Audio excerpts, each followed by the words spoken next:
Switch to nutrition. All these days we were looking at the chemistry and the biochemistry of different molecules, especially the macromolecules. Um, in today's webinar, we will look at how these macromolecules will uh, give energy to the body and how they are utilized to provide energy to the body. So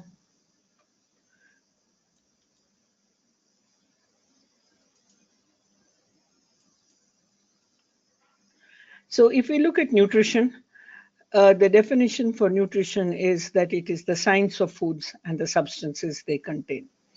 We know that food is derived either from plant or from animal sources, and the food that is taken contains the macromolecules which provide the energy and the nutrients which are used for the body for maintenance, growth, and repair. So if you look at the nutrients, we can classify the nutrients in two different ways. One is to classify them as organic and inorganic nutrients. And in the inorganic nutrients fall water and minerals. And in the organic, we have the carbohydrates, lipids, proteins, and vitamins. The same six nutrients can be classified as energy yielding nutrients and non-energy yielding nutrients. So among the energy yielding nutrients, we have the carbohydrates, lipids, and proteins, whereas among the non-energy yielding, we have vitamins, minerals, and water. In the webinar on water, we looked at the physical properties of water and what the role of water was in food. Today we will look at what is the role of water in the human body. So if you look at the composition of the human body, and given on the left hand side is approximately a 62 kilogram female and a male of 76, you see that the water, the average LP adult, 45 to 75% of the body weight is made up of water. And the amount of water varies with age, and you will see as you age, the amount of water in the body will decrease, and that is why you see the wrinkling of the skin. So the percentage of water declines with age. And then it also depends on what is the composition of muscle and fat that you have. So if you are a muscular person, there will be the composition of water will be about 65%. However, if it is you're obese and it is only fat and no muscle, you will see that the water in the fat is about 10 to 40%. So you look at the average male or female, you see you have about 50 to 60% water, about 30 to 20% fat. The fat in the woman is always a little bit higher, and you have about 14 to 17% protein. So water is an important component of the body, and it accounts for a large proportion or the major proportion of the body composition. So what are the functions of water in the body? We all know that it is a universal solvent. We have seen that it can dissolve polar molecules, and it can also dissolve the non-polar molecules with the help of emulsifying agents. And you know that water is polar, that if it put into an aqueous solution, it can dissociate into H plus and OH minus. So you have an electronegative charge near the oxygen atom and an electropositive charge near the hydrogen atom, which gives its polarity. This polarity is very important because it helps to dissolve the various nutrients, and it also is very important for digestion. Water is the medium of transport for all the nutrients in the body from one part of the body to the other. If you look at blood, more than 96% composition of blood is composed of water, in which you will find the red blood cells swimming. Water is used in the transport of oxygen for life, in the transport of nutrients, and in the transport of hormones. So what are hormones? Hormones or the endocrine hormones are proteins or other molecules which are actually transported without a duct. So the glands that produce the hormones are generally called the ductless glands, and they transport the hormones. Water all transports oxygen, and it also transports all the waste material such as the ammonia, creatine, on everything to the kidney. So therefore, it is used as a medium of transport for nutrients and other components and chemicals in the blood. Water is also helps, to regulate body temperature. You know that water has a very high specific heat, and also it has a very high heat of vaporization. So what happens when your body sweats? You see that when the body sweats, the water is carried to the capillaries on the surface of your body, and there the heat is released from the skin surface. And when heat is released from the skin surface, when you sweat, you will see it cools the skin, and the cooled blood returns back, keeping the cycle or completing the cycle. So water helps regulate body temperature, and therefore the physician or the doctor always tells you keep well hydrated. Drink plenty of water, especially in the summer months when the temperatures are high and you sweat, and also when you do exercise and you sweat and you lose body water.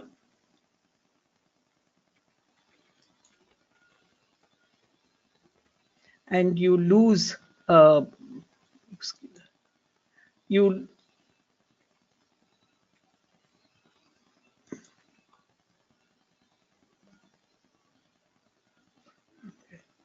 if you lose a lot of body water, what happens is you are dehydrated.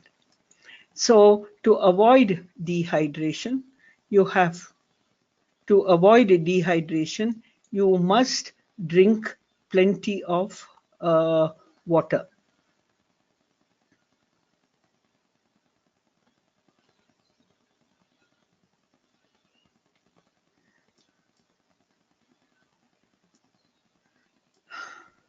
Now, the other functions of water in the body are it lubricates the joint, especially you can feel the liquid in your joints, the elbow joint, the knee joint. So it also lubricates the sensitive eye tissues. So you know what happens, or most of you might have experienced what happens when the eyes go dry, or when your mouth goes dry and you're speaking, you need to take water.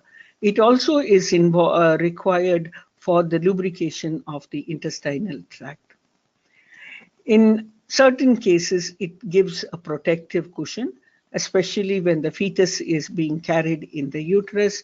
You see that the fetus is surrounded by the watery amniotic fluid, which gives it a protective cushion. It is also a structural component to cells. So therefore, water plays a very important role in the physiology of the human body. So water is essential for also the chemical reactions, and it participates in a number of chemical reactions in the body. And you had seen the other day that it can participate as water in the hydrolysis of the macronutrients such as the carbohydrates, proteins, and fats, and other substances. And it can also act as a substrate for the synthesis of several compounds. So water is a solvent and acts as an ingredient for the hydrolysis of a number of compounds. And when many small molecules condense together, they will condense in the presence of water. So therefore, water in the human body also is involved in chemical reactions. So where is the water in the body? The water in the body can be either intracellular or it could be in the extracellular fluid compartments. So what you see over here is it could be intracellular.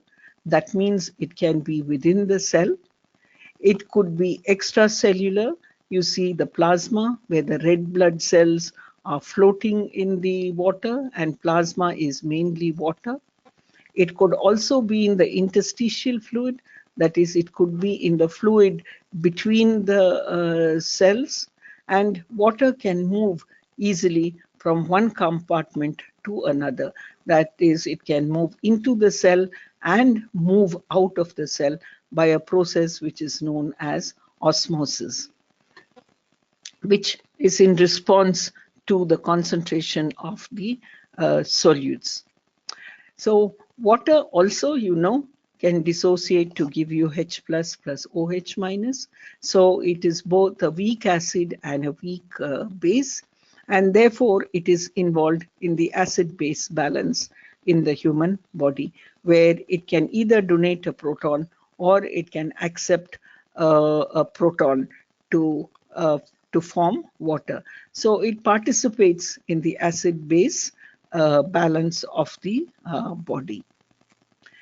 It also participates in the fluid balance of body by the water balance of the body helps to maintain the sodium and potassium levels. And you know that maintaining sodium and potassium levels are very important.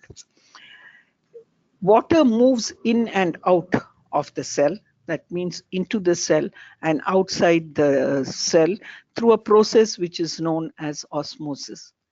Osmosis is the unidirectional movement of water from a higher concentration of water from a higher concentration of water into a lower concentration of water. In other words, it moves from lower salt concentration to higher salt concentration or higher solute concentration. And it is the osmotic pressure difference between the two which will control the direction of the flow, and the direction of the flow will depend on the osmolarity of the solutions. And in the very next slide, we'll give you examples of what is this osmolarity. So here is a compartment which is separated by a semi-permeable membrane. So what you see on the right is a higher solute concentration and a lower solvent or water concentration.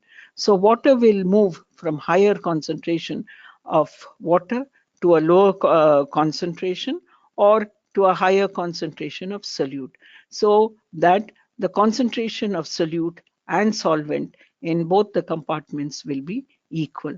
So this movement of water across a semi-permeable membrane is known as osmosis.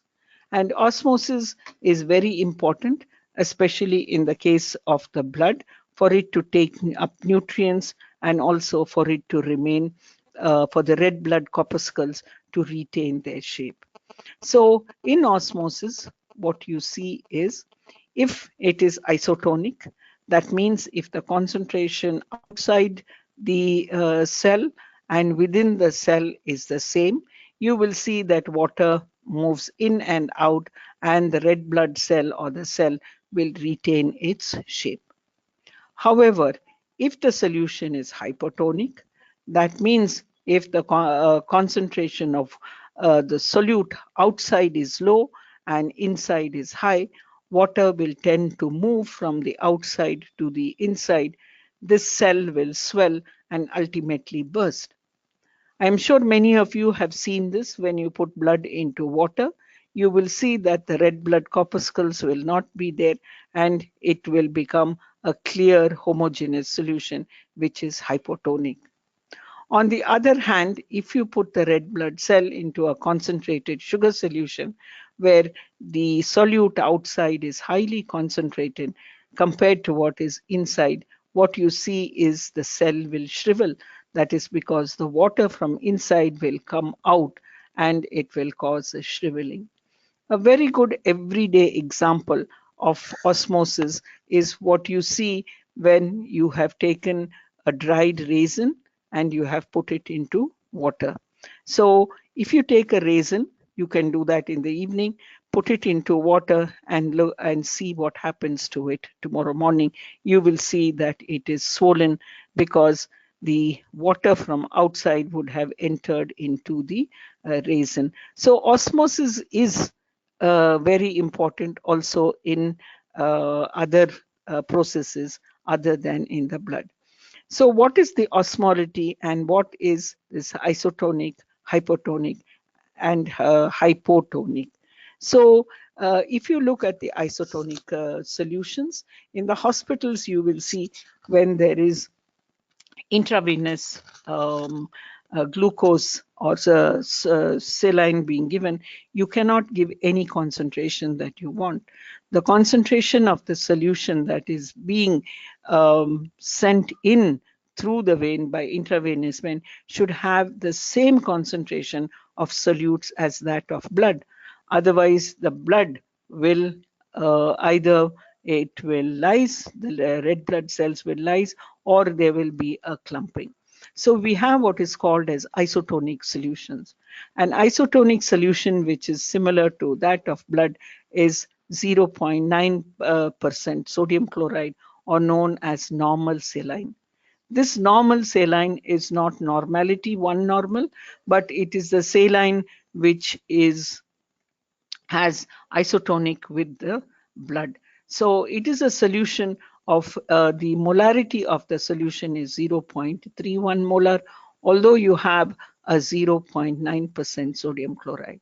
So you will ask the question or wonder, why 0.31 molar? How did we get that? So if you look at saline, this 0.9% saline, it is approximately equal to 0.154 molar. And we know that sodium can completely dissociate, sodium chloride can completely dissociate to give you sodium and chloride. So you have 0.15 moles of sodium and you have 0.154 moles of chloride. So the osmolarity is 0.308 or it is 0.30. So if you are making isotonic solution, you have to know whether the salt is ionized or not.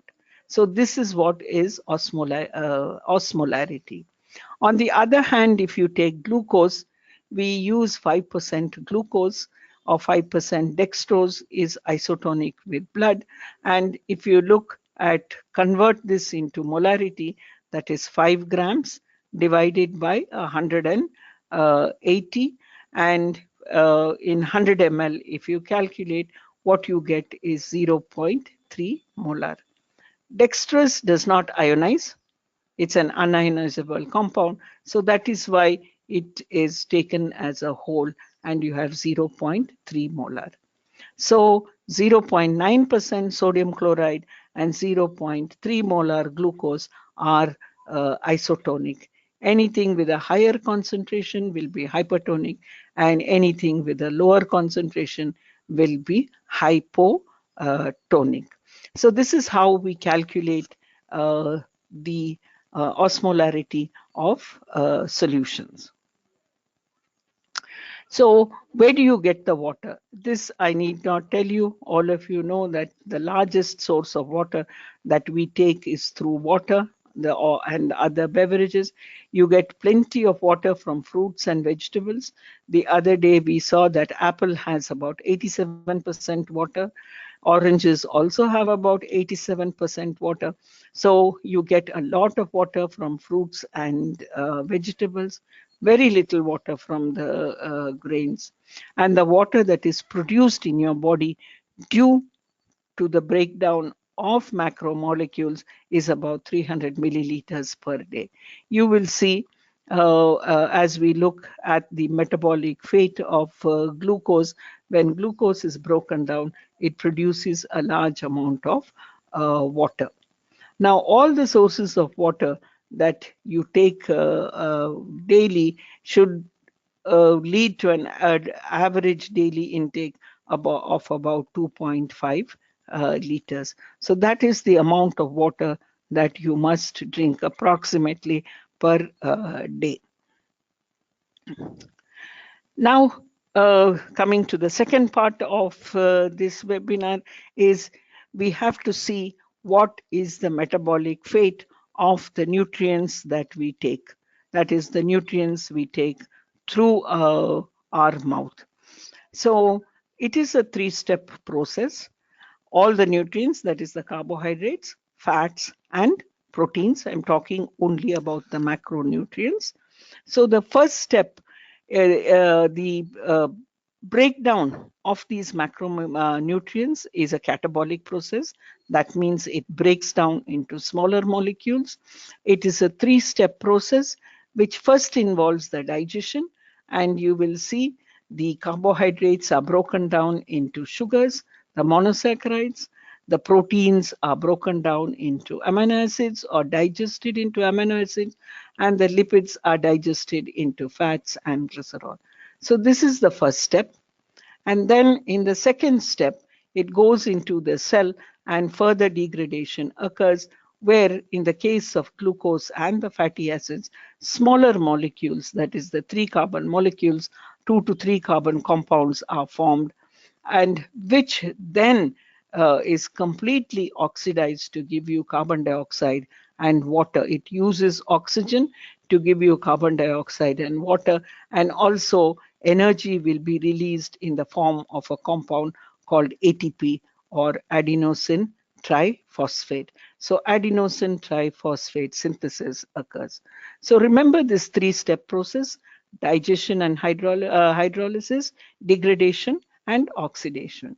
Now let us look at the digestion of each of these macromolecules in detail. So if you look at the carbohydrates, the digestion begins in the mouth. We have the enzyme amylase. It is the salivary amylase. So here the salivary amylase breaks down the carbohydrates, the bigger oligosaccharides, polysaccharides, etc., into smaller polysaccharides or dextrins, sometimes hydrolyzing them into sucrose, maltose, and lactose. Now, the digestion of the starch begins in the mouth, and then it moves into the stomach. Now, in the stomach, the enzyme alpha amylase gets inactivated because the stomach pH is an acid pH. It has a pH of about 1.5, and we have seen that acid pH can denature the protein. So the salivary amylase gets denatured, so no further digestion of the carbohydrates takes place in the stomach. The next digestion will occur in the small intestine. So in the small intestine or into the duodenum, what we see is we have the pancreatic juice will flow into the small intestine. Pancreatic juice contains an amylase called pancreatic amylase, which will break down whatever was digested and undigested by salivary amylase. It breaks them down into disaccharides, monosaccharides, and it moves into the larger part of the intestine. So how do the monosaccharides go into the bloodstream? The monosaccharides will directly, by active transport, that means from one side of the villi, will go into the other side. But it is only the monosaccharides that can cross the intestinal barrier. So what happens to the disaccharides which are there? That is the maltose, isomaltose, or maltotriose, or sucrose, or lactose. The enzymes sucrase, beta galactosidase, maltase, etc., are produced or associated with the enterocytes. That means on the lining of the small intestine, which is known as the brush border membrane, and these enzymes are known as the brush border enzymes. So you have lactase, maltase, and sucrase, and we have seen in enzyme when you have the last ASE and thing, all these three enzymes belong to the group of the hydrolases. So maltose is broken down into glucose, sucrose is broken down into glucose and fructose, lactose is broken down into glucose and galactose. And by active transport, these monosaccharides are absorbed into the bloodstream from the intestine. So next, coming to the digestion of lipids, the digestion of lipids is catalyzed by the enzyme lipase. So the digestion of lipids also starts in the saliva, in the mouth, and the salivary glands, they produce a lipase which is known as the lingual lipase, which is secreted by the intrinsic salivary glands of the tongue. It digests a small amount of the triacyl glycerol, that is the fat, into the glycerol and fatty acids. Then it moves into the stomach. We have the acid pH of the stomach. In the stomach, you have a second lipase, which is known as the gastric lipase. This gastric lipase works at the pH of the stomach, that is at the acid pH of the stomach, and it contributes to about 10 to 15% of the fat digestion. So this is also one of the reasons, if you have eaten a very heavy meal with a lot of fat in it, if you drink say a carbonated drink like a Sprite or a Pepsi, you will find that the digestion, you feel better. The digestion takes place, that is, the gastric lipase is activated and it is broken down. So still you have about 70 to 80% of the fat to be digested, and this is fat, remember, it is highly non-polar. So it moves into the small intestine, and in the duodenum you have the bile. The bile is an emulsifying agent. That means it mixes the fat with the water. The bile is produced in the liver, and it is stored in the gallbladder and brought to the intestine by the bile duct. Now, the bile emulsifies the fat. That means it makes it a homogeneous product, so that the enzyme from the pancreatic juice, which has the enzyme pancreatic lipase, can bring about the digestion of the fat. So in the intestine, the pancreatic lipase, which is produced, or which is a part of the pancreatic juice produced by the acinar cells of the pancreas, starts or completes the digestion of the fat in the duodenum, or in the jejunum, that is the beginning of the small intestine. So now when lipase acts on the fat, you know that it is broken down into glycerol and fatty acids, and also some of it can remain as monoglycerides. So these fatty acids and these monoglycerides, again, you know that these are not water soluble, and the milieu in the intestine is water. It is more an aqueous. So they form micelles. So you know what micelles are, where all the water loving thing will move face inside, and the hydrophobic part, that is the fatty acid tails, will be on the outside. So we have the micelles that are formed. So if you look at this, where it says, so the fats are broken down, they're emulsified, then they're broken down by the pancreatic lipase, and the products are taken up by the intestinal mucosa, and they're converted into triacyl glycerols.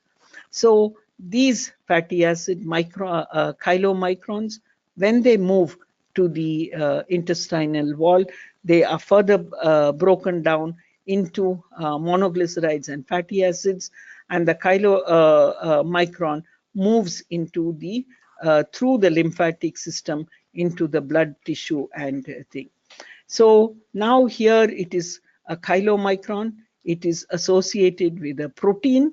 So the protein has to be removed. So you have a lipoprotein lipase, which acts on these chylomicrons, which have got protein and fat into it, and the fatty acids are released, which will then move to be stored either in the adipocytes, or it moves into the liver to be used as energy.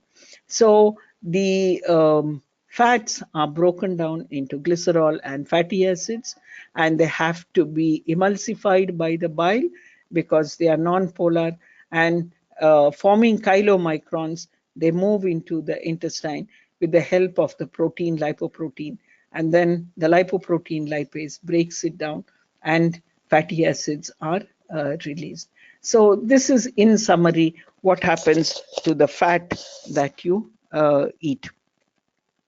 So now coming to the last part of the digestion, where you look at the last macromolecule, protein, and how does protein digestion take place.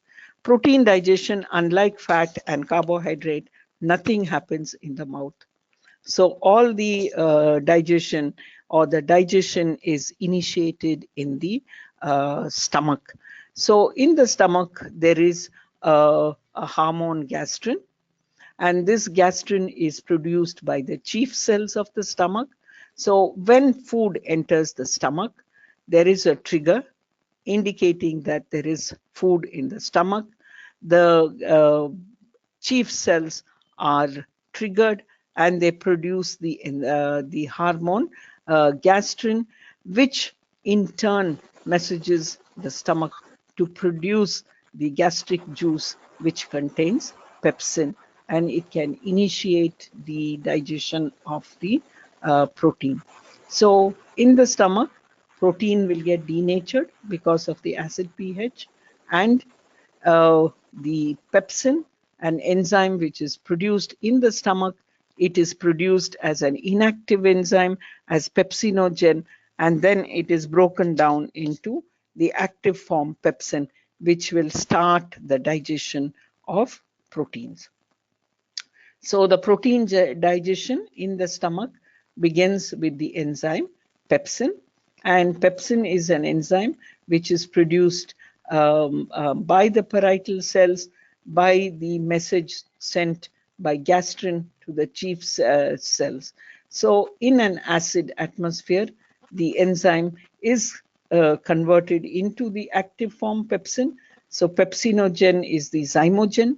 We call these zymogens, that is the inactive form of the enzymes, and it breaks the protein into peptides and amino acids. In the stomach also contains a little amount of renin, which will bring about, initiate the digestion of milk proteins. In infants, you will find that the content of renin is very high in the stomach.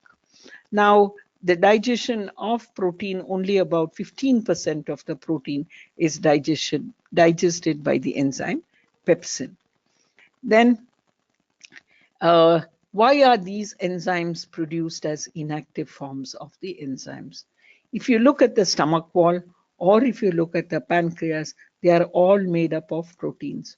So if you have a protease like pepsin or trypsin, they will start eating the protein or eat away the membrane of the organs in which they are produced. So therefore, they are always produced as the inactive or the zymogen form.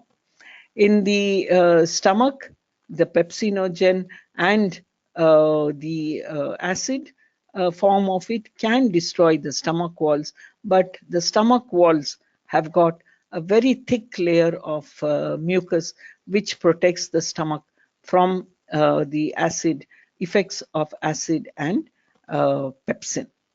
Now, when it moves into the duodenum, the pancreatic juice comes in, and the pancreatic juice contains a large amount of proteases in the form of zymogens such as trypsin and chymotrypsin and carboxypeptidase.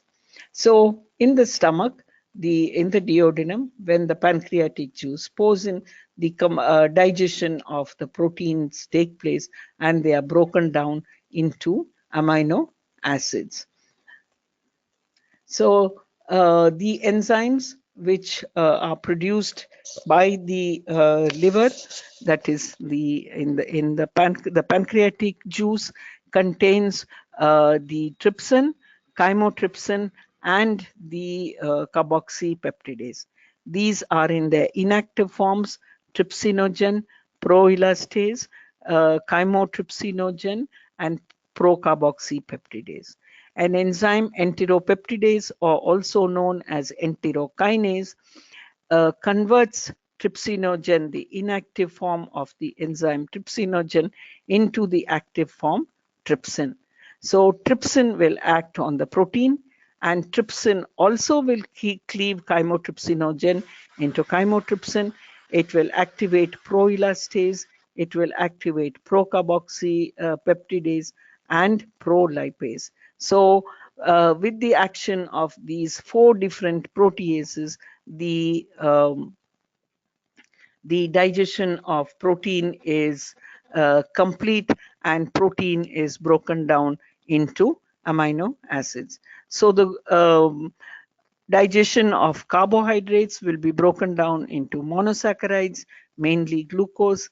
The digestion of fats will be broken down into glycerol and fatty acids, and the digestion of proteins will give you amino acids which are taken. Now we will have a look at what happens to these individual molecules and how these individual molecules give us the energy. So this is just a repeat of what I had mentioned earlier for the digestion of proteins. Now we look at what is the metabolic fate of the glucose, the fatty acids, and the amino acids, which are the end products of digestion.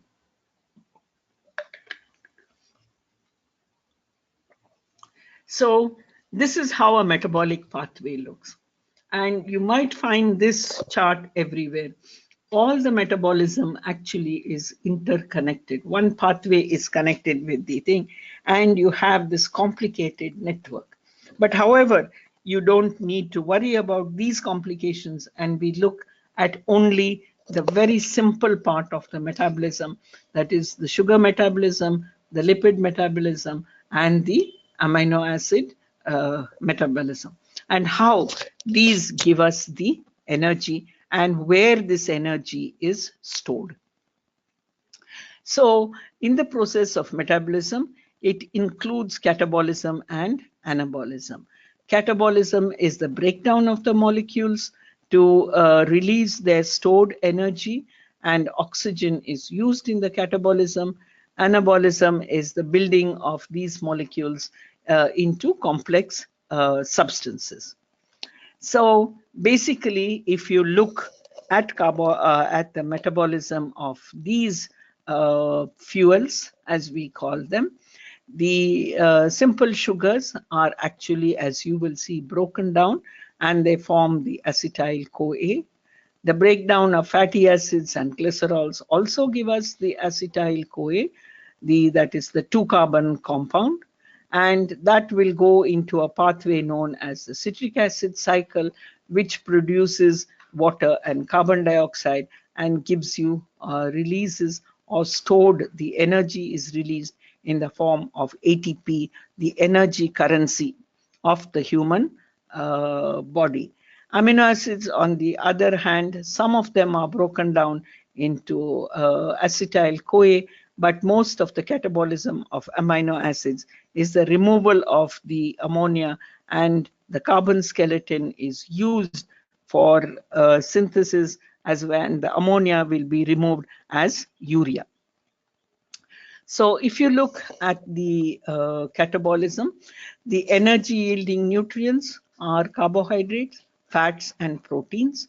And in the process of yielding energy, they will yield either ATP or in the form of NAD or NADH, which is converted into chemical energy. And they release energy poor end products. So the end product of metabolism is water, carbon dioxide, and ammonia, which will be removed. But if you look at the anabolism, so here this is energy yielding, that means it gives out energy, and the anabolism or the synthesis is energy utilizing cycle, which is known as an endogonic cycle. So amino acids are used to build proteins. Sugars are also used to build the carbohydrate. Fatty acids are used in fat for biosynthesis, and you have the nitrogen bases. So catabolism is an oxidative pathway which requires the reduction of NAD to NADH, whereas anabolism is a reductive pathway which results in the oxidation, requires the oxidation of NADPH to NADP.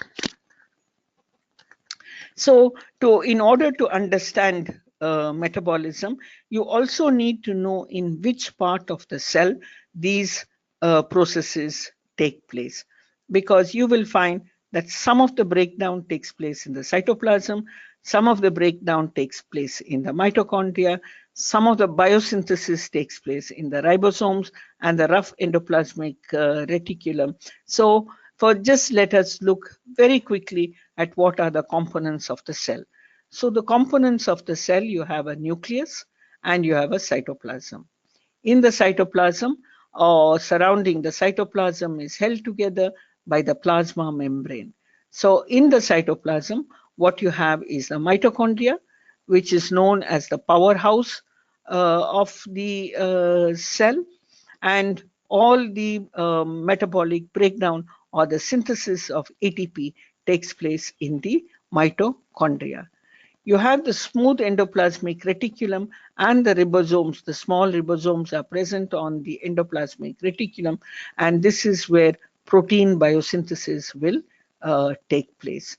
So the oxidation of fatty acids and the oxidation of acetyl-CoA will take place in the mitochondria. The Golgi complex or the Golgi bodies are involved in the biosynthesis of fat, whereas lysosomes are involved in the degradation or complete breakdown of the products. So in the reactions, we just, again, this is a repeat of the slide, but what I want to tell you over here is that beta oxidation, that is the breakdown of the fatty acids, the breakdown of acetyl-CoA into citric acid cycle, and the deamination of the amino acids or thing where they take place. You find that beta oxidation and acetyl-CoA takes place in the mitochondria, so also the removal of ammonia and urea, whereas the breakdown of glucose into the 3-carbon pyruvate, these reactions take place in the cytoplasm. So the metabolic breakdown of these fuel nutrients occur either in the cytoplasm or in the mitochondria.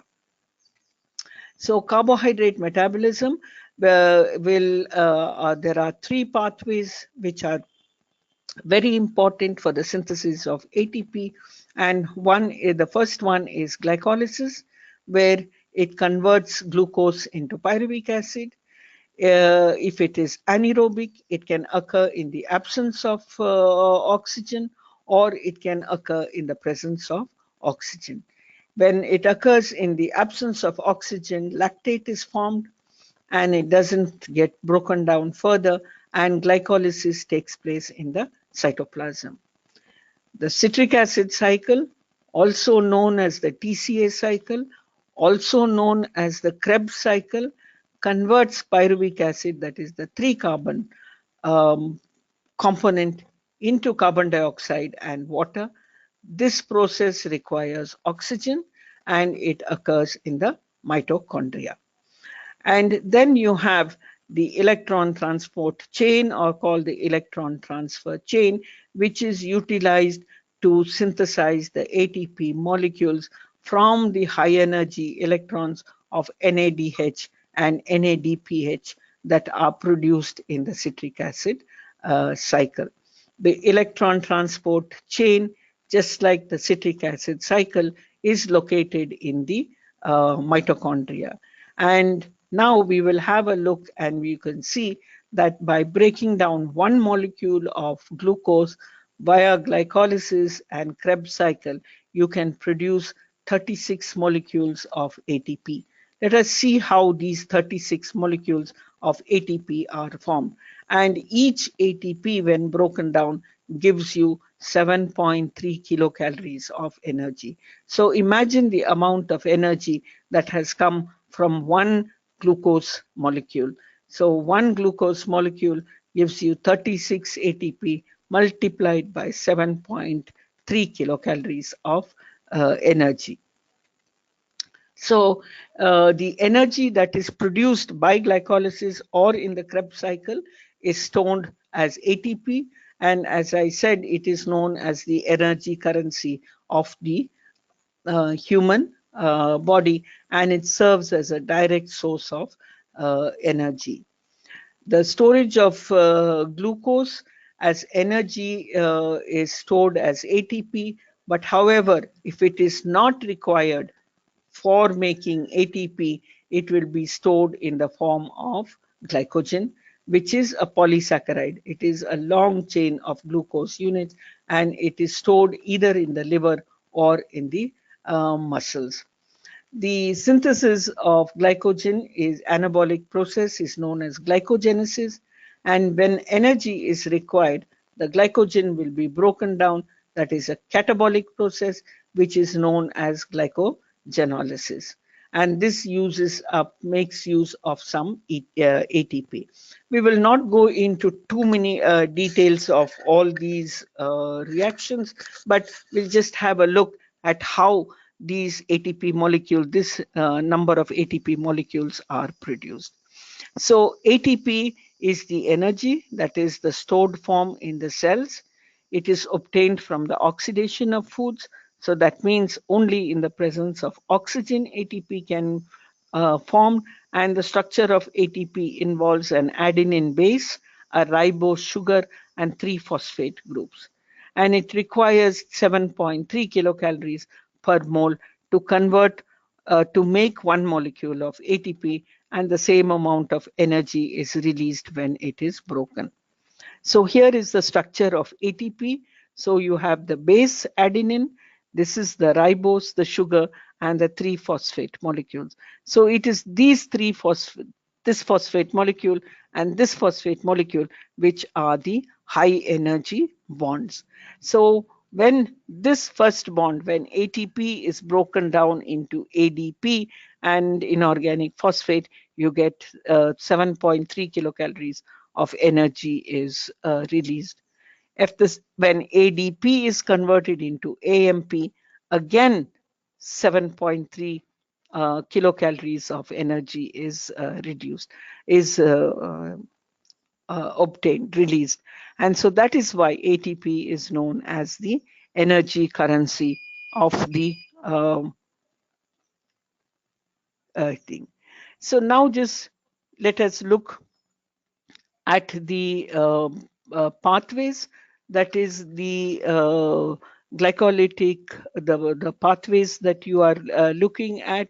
And just to summarize, I'm not going to go through the all the details. Glucose will be converted in the first part of the glycolytic pathway into a 3-carbon glyceroldehyde 3-phosphate.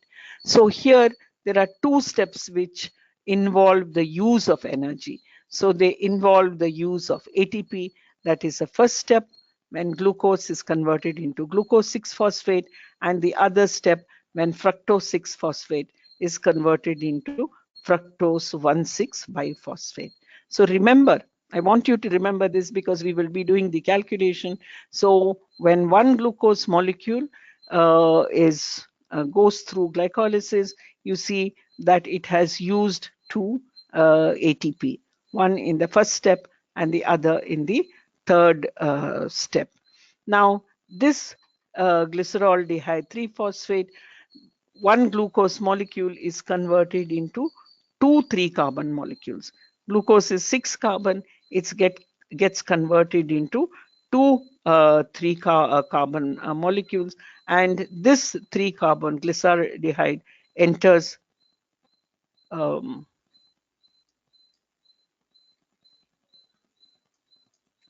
enters. Now, in the next steps of glucose breakdown, you will see that ATP is synthesized.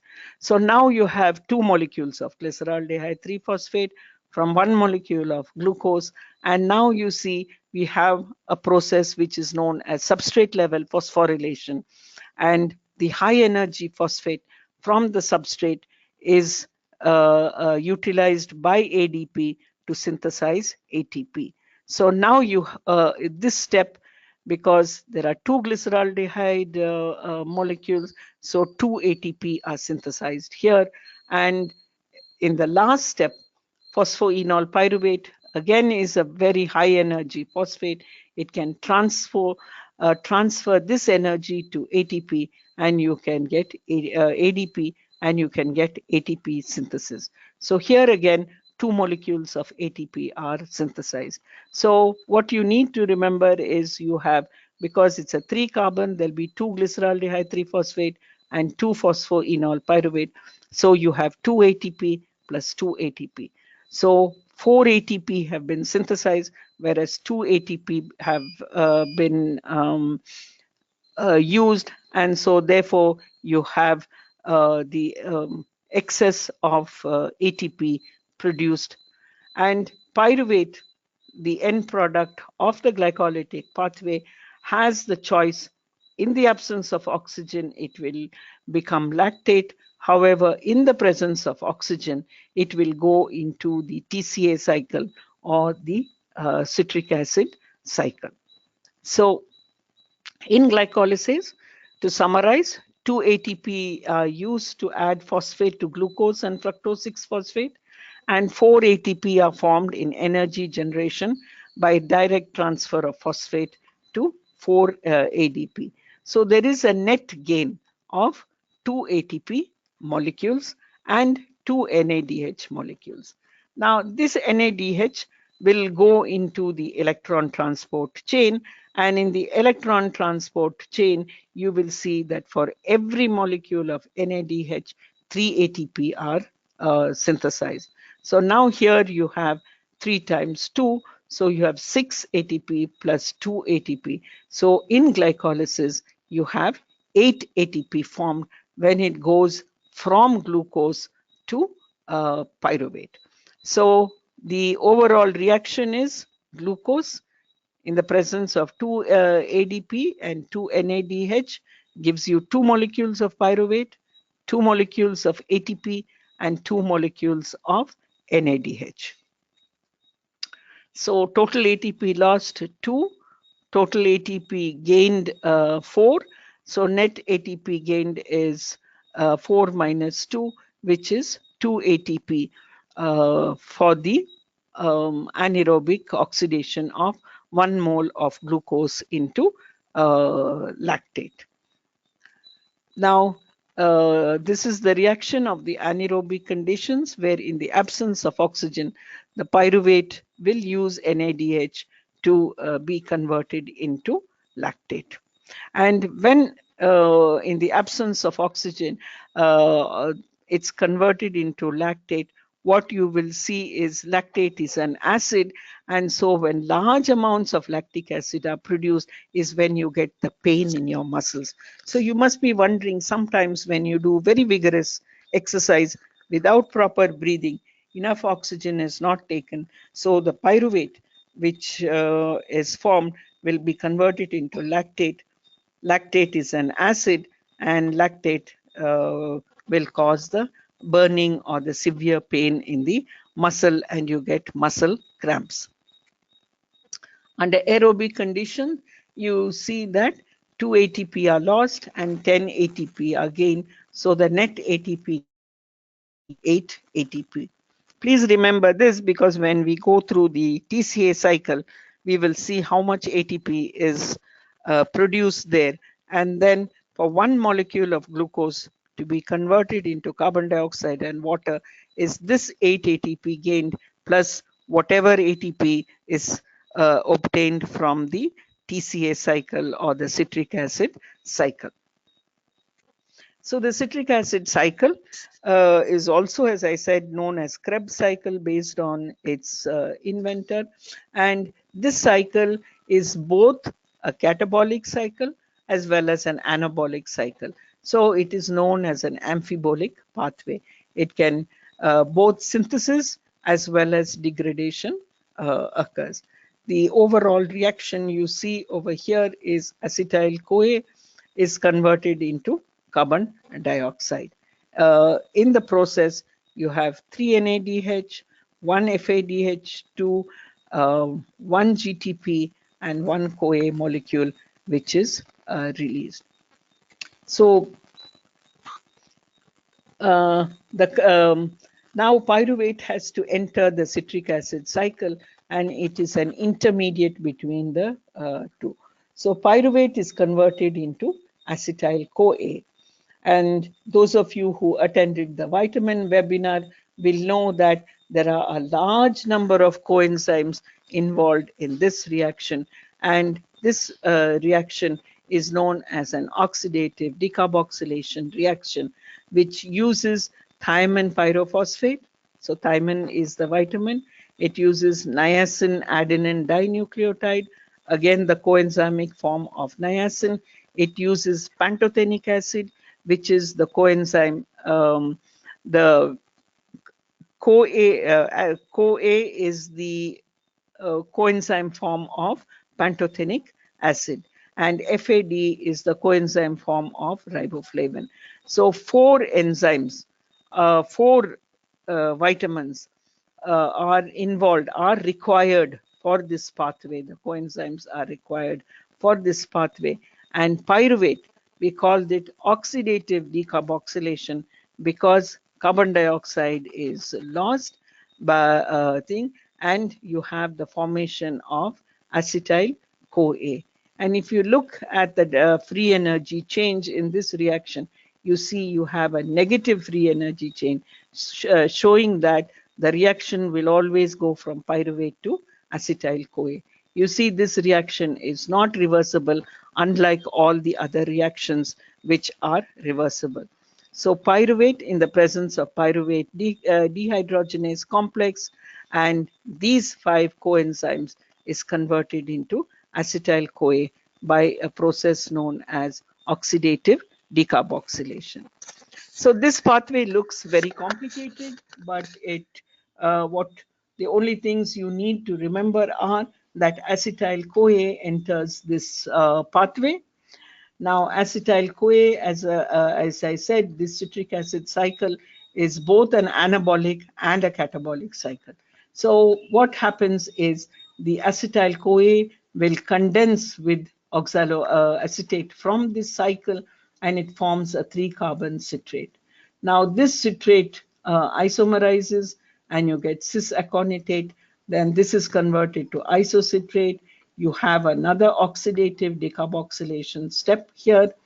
Then you have a substrate level phosphorylation, a dehydrogenation. Then you have a hydration where water plays a role, and then again a dehydrogenation reaction. So in summary, this reaction involves, or this cycle involves both anabolic, that is making the carbon-carbon bond, and also involves the breaking of the carbon-carbon bond by oxidative decarboxylation. So in summary, what happens is you get NADH formed, you get FADH formed, you get a substrate level phosphorylation, and these are involved in the formation of ATP. That is what you need to remember that the ATP is synthesized in the citric acid cycle because of the NADH, the FADH, the NADH here. So in the citric acid cycle, in one turn of the citric acid cycle, you get 3 NADH formed at these three different steps, 1 FADH2 formed here, and 1 GTP molecule, and 2 molecules of carbon dioxide are released. Now this NADH formed and the FADH2 formed must be recycled. You know, they have to come back into the cycle as NADH, as NAD, and this takes place via the electron transport chain. And I'm not discussing the electron transport chain with you because that would require another 1 or 1.5 hours to explain. But you need remember that in the electron transport chain, 1 NAD will give you 3 ATP, 1 FAD going through the electron transport chain gives you 2 ATP. So if you look at that, if you have 3 NAD, so it is 3 into 3, 9, and 1 into 2, that is 11, and you have 1 here, that is 12. So the total reaction is acetyl-CoA with 3 NAD, 1 FAD, 1 GDP, gives you 2 molecules of carbon dioxide, 3 NAD, 1 FADH2, 1 GTP, 1 CoA, and 3 hydrogen. And the energy is captured by electron transfer to NADH and FADH. So if you look at the energy calculation for this in glycolysis, you recollect we have net ATP. Now in the citric acid cycle, you see when NADH goes through 2 NADH, you have 6. For the isocitrate dehydrogenase 2, you have 6. Now you will ask me why 2? Remember, 1 glucose will give you 2 pyruvate, and 2 pyruvate will give you 2 acetyl-CoA. So if glucose has to be oxidized, acetyl-CoA 2 times has to go through the cycle. So you have 6 plus 6, and you have substrate level phosphorylation 2, FADH is 2. Again, the last NADH is 6. So totally you have 30 ATP. So in the aerobic oxidation, you have 30 plus 8. So in aerobic conditions, 38 molecules of ATP are formed when 1 molecule of glucose is oxidized into carbon dioxide and water. So in terms of energy, that is 38 into 7.3. If glucose goes through the anaerobic condition, it produces only 2 ATP.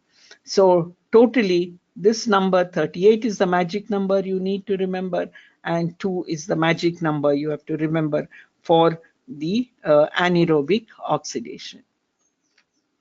So just to tell you again that it is amphibolic, that means it can serve both catabolism and anabolism.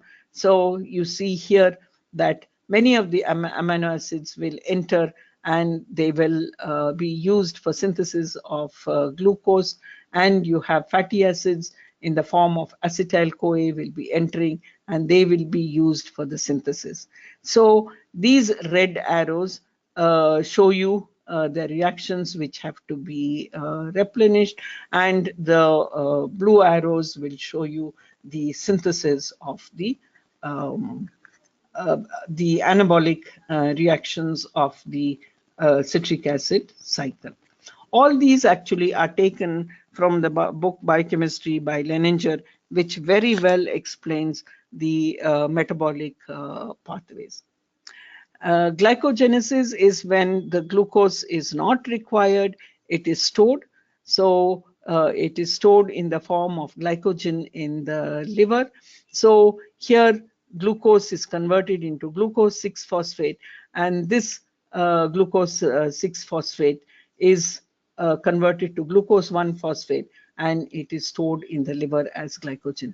So this is the synthesis of glycogenesis, and you see that the enzyme which converts 6-phosphate to 1-phosphate is activated by insulin and inhibited by glucagon and epinephrine from the muscle. Glycogenolysis is when you're starved, when you do not have food and your body requires oxygen, then the liver glycogen is broken down. This is activated by the hormone glucagon. So glucagon is released when you have when there is starvation, and glycogen is broken down into glucose 1-phosphate, and glucose 1-phosphate is converted into glucose 6-phosphate and goes through the glycolytic pathway and the TCA cycle. So the hormones that trigger mobilization of the fats. Now we have come to fat metabolism. The hormones which trigger the breakdown of the fats to produce monoacyl glycerols, diacyl glycerols, free fatty acids, and glycerol are two hormones.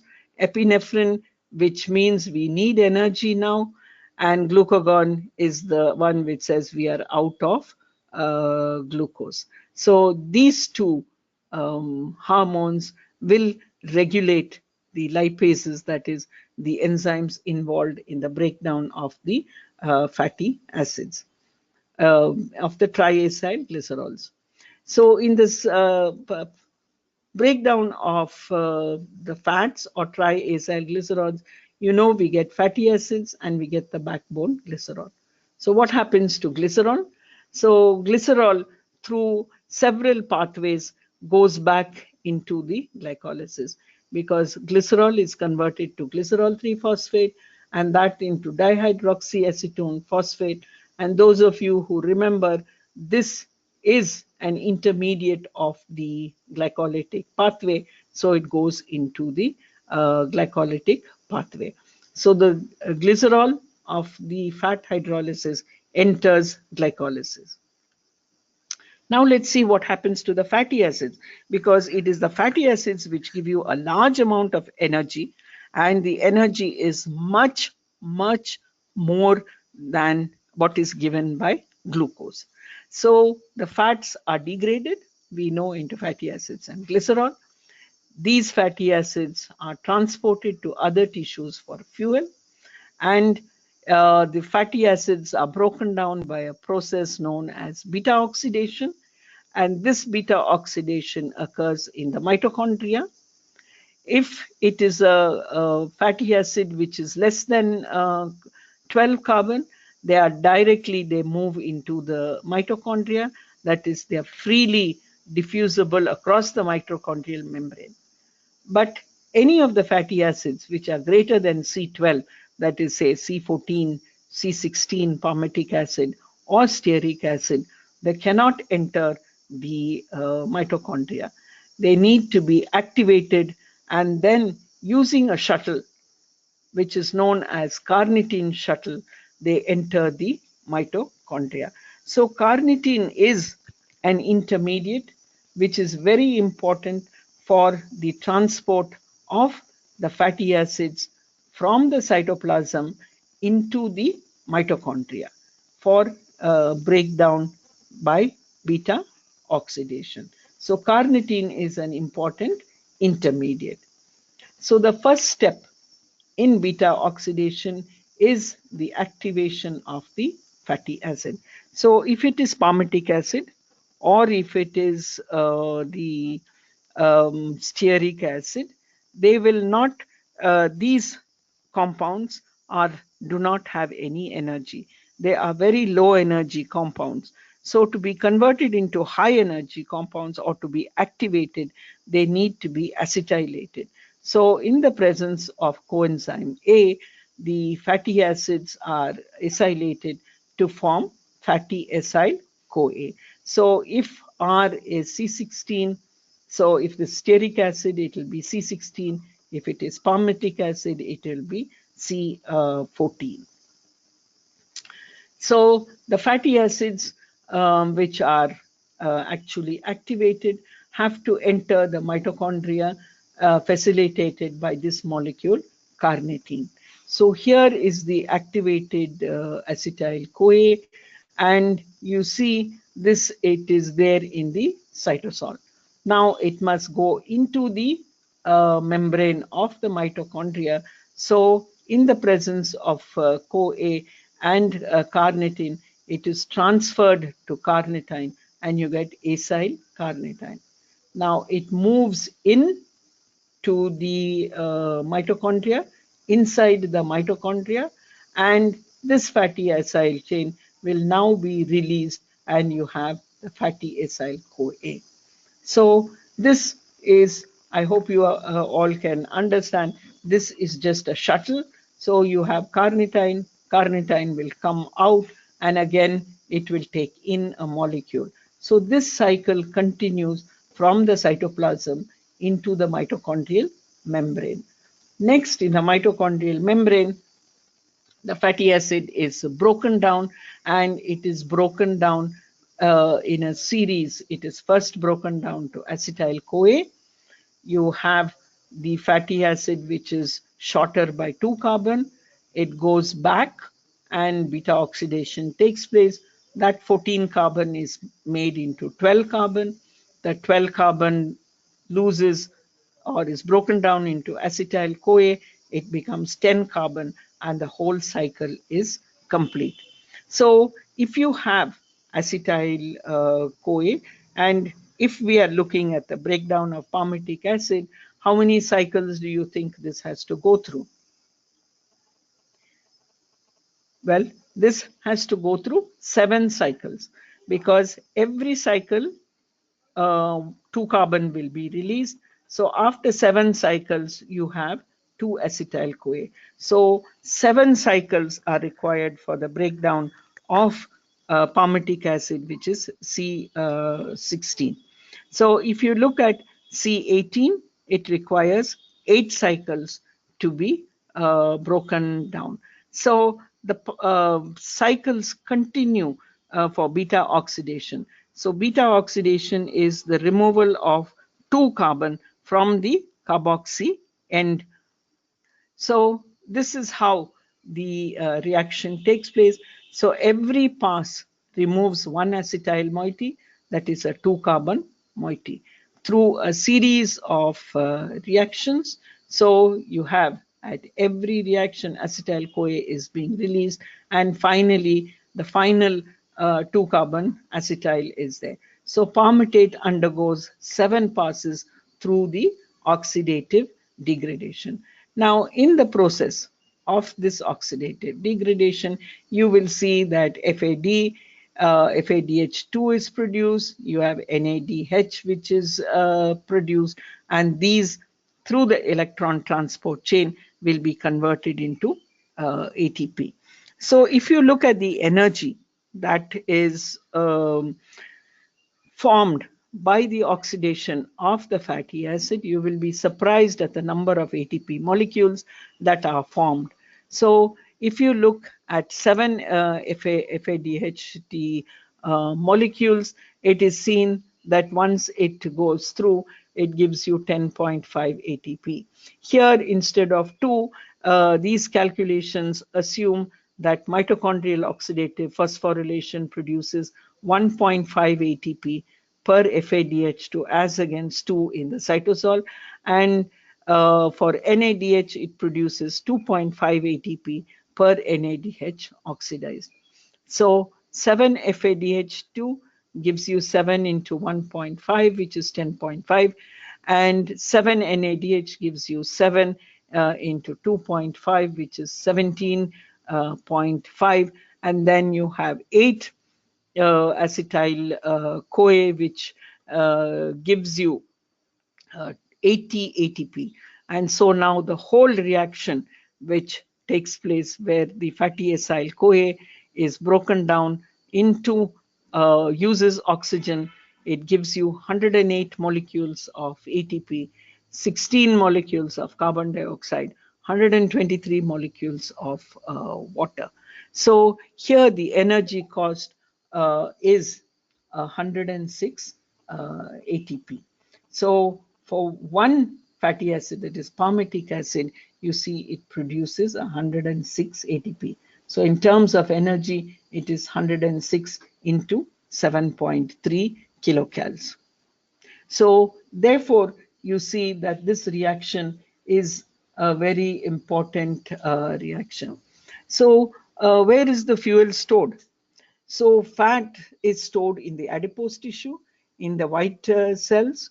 Glucose is stored as glycogen in the liver and the muscle, and protein is stored mainly in the skeletal muscle. So if you look at the usage of the fuel, you will see glycogen is preferred over fat, and fat is preferred over protein. So first glycogen is broken down. When there is no more glycogen, fat will be broken down, and when there is no more fat, you will see protein is broken down. When protein is broken down, it involves the degradation of the skeletal muscle, and this is what we call as muscle wasting. So you will see the person becoming thinner and thinner because the protein is being used as energy. So the advantages of using fats as energy are they produce large amounts of energy of oxidation. They are insoluble molecules and can aggregate, and there is no water required for their storage, and they are chemically inert. The disadvantage of using the fat or as for energy storage is fat has to be emulsified before enzymes can digest them, and fats are insoluble in blood and must be carried in the blood as protein complexes. So you see that is why we have the low density lipoprotein, the high density lipoprotein, the very low density lipoprotein. It is the protein which is helping to carry the fat.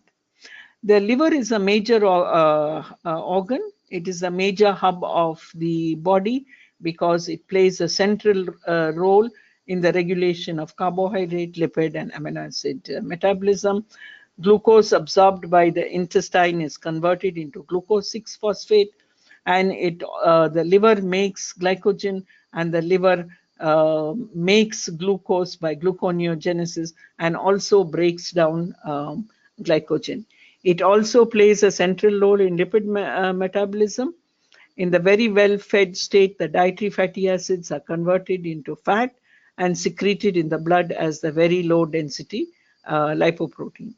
In the fasted state, the liver converts fatty acids into ketone bodies.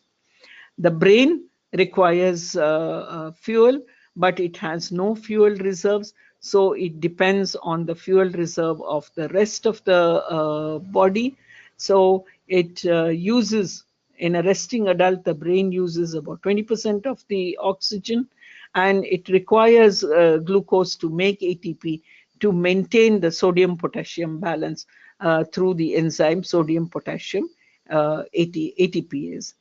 Glucose in the form of ketone bodies, that is beta hydroxybutyric acid, can substitute for glucose in the brain. And you will find that when glucose is insufficient, the brain doesn't work, and this is when you tend to get your headaches. In the muscle, you have a high energy compound called phosphocreatine, which serves as a reservoir of ATP. So when you're doing exercise, this high energy phosphate group, phosphocreatine, can transfer its phosphate to ADP. ATP is made, and ATP will be broken down to give you the energy, and that is the energy which is used in when you are doing exercise. And for this reason also, you find that in the sports drinks, many people are using creatine phosphate or phosphocreatine, and it was being misused in the sports food. So therefore, the regulation by FSSAI regulates the amount of phosphocreatine that can be used in sports drinks, and it says not more than 3 grams per day, so that the use of phosphocreatine as high energy is misused. The heart is a completely aerobic organ. It generally uses the fatty acids which are converted into acetyl-CoA, going through the citric acid and produces ATP. So half the volume of the cytoplasm of heart muscles are made up of mitochondria. Okay, so very low levels of glycogen and very little phosphocreatine is present in the heart muscle. The adipose tissue contains cells which are called adipocytes. You cannot multiply the adipocytes. People usually store enough fat to sustain for at least 3 months. The free fatty acids from the liver are converted into triacyl glycerol and they are stored in the adipose tissue. The adipose tissue lacks glycerol kinase, so therefore it cannot recycle the glycerol obtained from the fat. The adipocytes also need glucose to feed another pathway in the breakdown of glucose called the pentose phosphate pathway. So coming to the last part of it is what happens to the protein. So what happens to the protein? The protein, the amino group of the amino acids, is responsible for maintaining the nitrogen balance. So what is nitrogen balance? Is equal to the nitrogen that you ingest minus the nitrogen excreted. You must always be in a positive nitrogen balance. You should always ingest more nitrogen rather than excrete the nitrogen. So when the nitrogen balance is equal to 0, that means protein synthesis is equal to protein degradation. When the nitrogen balance is in the negative, you know that protein degradation is taking place, and negative nitrogen balance is not a good sign for health. So we should always be in a positive nitrogen balance where the nitrogen ingested must be more than the nitrogen excreted. So if you look at the overview of the amino acid metabolism, you see proteins are broken down into amino acids. So these amino acids, which come from the dietary protein, or they come from the glycolysis pathway, that is the TCA cycle, they are used for biosynthesis. The proteins are required for growth and maintenance of the cell, and protein biosynthesis takes place in the rough endoplasmic reticulum, whereas the catabolism is the amino acids, and this involves the removal of the ammonia released as urea, and the carbon skeleton of the amino acids, that is the alpha keto acids, are used for the synthesis of glucose. And you will see later that we have what are called as gluconeogenic amino acids and glycogenic amino acids. So the amino acids that are obtained by the digestion of the protein and taken by the body are used for biosynthesis of hormones, for biosynthesis of porphyrins, for sphingolipids, and for the protein-containing enzymes mainly, and the protein-containing hormones. And some of the backbone are used for synthesis of the non-protein metabolites. So catabolism in humans increases. You see, it is used in gluconeogenesis when glucose is unavailable, and when protein content of the diet exceeds the need for building blocks, the amino acids are used for the synthesis of glucose. So if you look at the pathways of what happens to the amino acid, actually the amino acid first will undergo a deamination, and when it undergoes a deamination, you have the carbon skeleton left over, which is called the alpha keto acids. The ammonia, which is obtained by deamination, will go into biosynthesis of amino acids, nucleotides, and biological amines, and the excess of the ammonia will be removed by the body as urea through the urea cycle. Whereas the alpha keto acids will enter the citric acid cycle, and they can aminate with oxaloacetate, and they are used for the synthesis of gluconeogenesis. Also, you will see that some of the alpha keto acids are used, get aminated again in the liver, and you have the synthesis of several amino acids. So there are 4 amino acids which play a very special role, and their corresponding ketones. So alanine can get deaminated to its keto form pyruvate.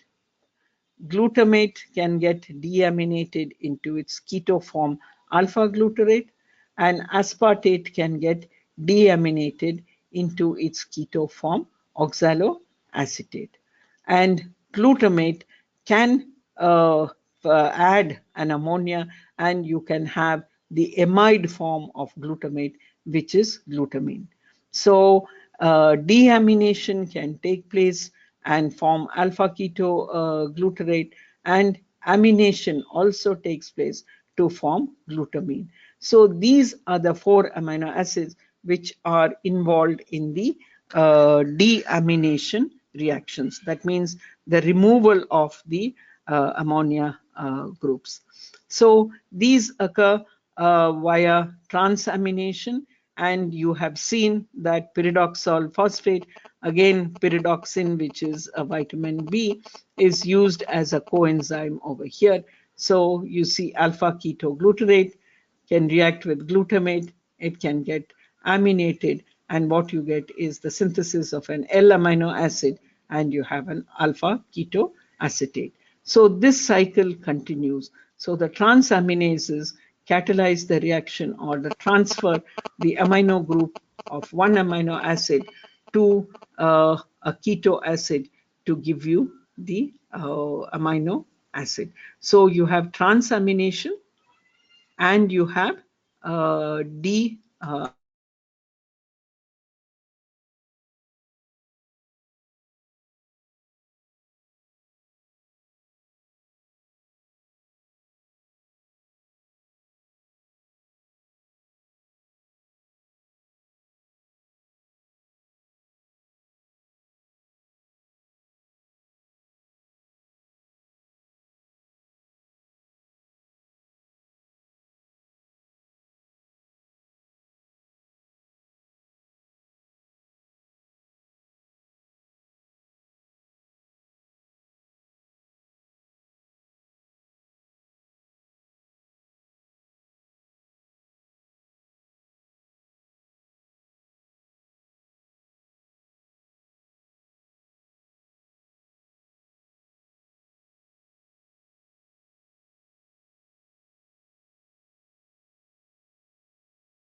glutamate dehydrogenase.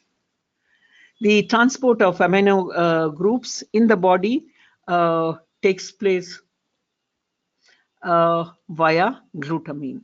So from one amino acid to the other, it is glutamine which acts as the transporter. So glutamate, in the presence of glutamine synthetase, it forms gamma glutamyl phosphate, and then it forms L-glutamine, and it is taken to the liver. So if you look at the liver, and in any liver function test, you will see that the doctor always asks for 2 enzymes to be tested. One is the SGPT, or the serum glutamate pyruvate transaminase, and the other one is SGOT, which is the serum glutamate oxaloacetate transaminase. Any change in these 2 enzymes is an indicator of liver damage. So the transport of amino groups also takes place via the Cori cycle, and that is by using alanine. So you have serum glutamate pyruvate So the pyruvate is converted into alanine. So you have blood alanine, it goes to the liver and it forms the pyruvate. So the amino groups are transported to the liver either by using alanine or by using glutamate. So this is the summary of the parts of the amino groups that, how they are transported. So alanine from the muscle comes to the liver and it releases its ammonia, and glutamine also from the muscle comes to the liver. Now what happens to the ammonia that comes to the liver? It's converted into ammonium ion or urea or uric acid. And we will see that the fate of the ammonium in fish and other organisms, it is excreted as such as ammonia, and they're called ammonotolic organisms. In the case of humans, it is excreted as urea in the urine, and so they are called ureotelic. And in the case of birds, you see that the birds will excrete the ammonium group as uric acid. And this is the reason that you see uric acid is insoluble in water. And so this is why you see wherever there are a large group of birds, you will see the white deposits, and that is due to uric acid. So in fish and these type of organisms, it is released as ammonia. In the case of humans and mammals, it is in the form of urea, and in the case of birds, it is excreted. That is, the waste is excreted as uric acid. So uric acid, urea is removed from the human body by a cycle which is known as the urea cycle, and the urea cycle occurs in the cytosol or the cytoplasm of the cell. And you see it is a cycle which regenerates arginine, and it regenerates the citrulline. And this is the reason that, in case of sports personnel, citrulline is given so that they can produce large amounts of arginine, because this is a cycle. And arginine is a very important amino acid in the endothelium. So the fate of the carbon skeletons of amino acids, you see. So these amino acids are called the glucogenic amino acids. That means they are degraded to pyruvate and the TCA intermediate, those which are shown in pink here. And these are known as the ketogenic amino acids, which are degraded into acetoacetyl CoA and acetyl CoA. And there are some which are shown which are both glucogenic as well as ketogenic. They can produce both the ketones and things. For example, leucine is here, and you have leucine also over here. And if you have among the glucogenic, for example, you have lysine, which is a ketogenic. And okay, we will have to look at common. There are some common amino acids which can be both ketogenic as well as the glucogenic. For example, tryptophan, which is glucogenic, and tryptophan can also be ketogenic. So the next thing to continue will be on nutrition, where we will look at energy, what is basic metabolic rate, what is the recommended daily allowance, and the actual nutritive value of the foods.